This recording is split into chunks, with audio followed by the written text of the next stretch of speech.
દાહોદ જિલ્લાના અંતરિયાળ વિસ્તારમાં શિક્ષણની જ્યોત પ્રજ્વલિત થઈ રહી છે।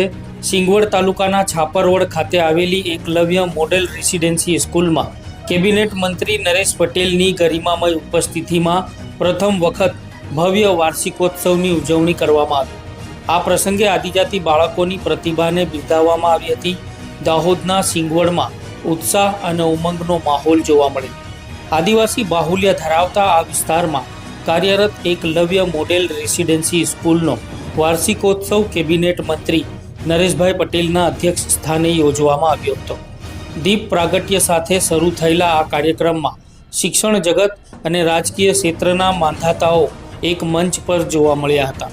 આ પ્રસંગે વર્ષ દરમિયાન શૈક્ષણિક અને રમતગમત જેવી વિવિધ સ્પર્ધાઓમાં શ્રેષ્ઠ પ્રદર્શન કરનાર વિદ્યાર્થીઓને મંત્રીઓ અને મહાનુભાવોના હસ્તે મેડલ, સર્ટિફિકેટ અને મોમેન્ટો આપી સન્માનિત કરવામાં આવ્યા હતા।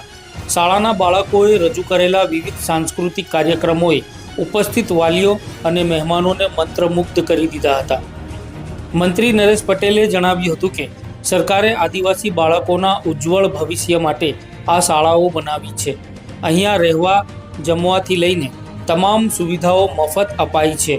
આ એક સોનેરી તક છે કે આદિવાસી દીકરા દીકરીઓ આર્થિક સ્થિતિને માત આપી પોતાના સપના સાકાર કરે અને દેશનું નામ રોશન કરે। તેમજ આ કાર્યક્રમમાં રાજ્યમંત્રી રમેશભાઈ કટારા, સાંસદ જસવંતસિંહ ભાભોર, મંત્રી પી.સી. બરંડા અને પૂર્વ મંત્રી કુબેરભાઈ ડિંડોર સહિત દાહોદ જિલ્લા કલેક્ટર યોગેશ નિરગુડે, દાહોદ જિલ્લા પોલીસ વડા રવિરાજસિંહ જાડેજા, પ્રાયોજના વહીવટદાર દેવેન્દ્ર મીણા, ગાંધીનગરથી આવેલા કાર્યપાલક નિયામક જે.કે. જાદવ, દાહોદના ધારાસભ્ય કનૈયાલાલ કિશોરી, ગરબાડાના ધારાસભ્ય મહેન્દ્રભાઈ ભાભોર, લીમખેડાના ધારાસભ્ય શૈલેષભાઈ ભાભોર, દેવગઢ બારિયાના ધારાસભ્ય બચુભાઈ ખાબડ અને દાહોદ જિલ્લા પંચાયત કરણસિંહ ડામોર સહિત જિલ્લા ભાજપ પ્રમુખ સ્નેહલભાઈ ધરિયા પણ ઉપસ્થિત રહ્યા હતા। મહાનુભાવોએ જણાવ્યું હતું કે સરકારી શાળામાં આવો ભવ્ય કાર્યક્રમ કદાચ દાહોદ જિલ્લામાં પ્રથમ વખત યોજાયો છે, જે શિક્ષણ પ્રત્યે બદલાતી જાગૃતિનું પ્રતીક છે।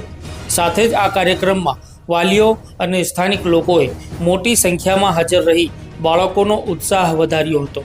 અંતરિયાળ ગામ છાપરવડમાં યોજાયેલો આ વાર્ષિકોત્સવ માત્ર એક ઉત્સવ ન બની રહેતા આદિવાસી સમાજના બાળકો માટે ઉચ્ચ શિખરો સર કરવાની પ્રેરણા બની રહ્યો છે।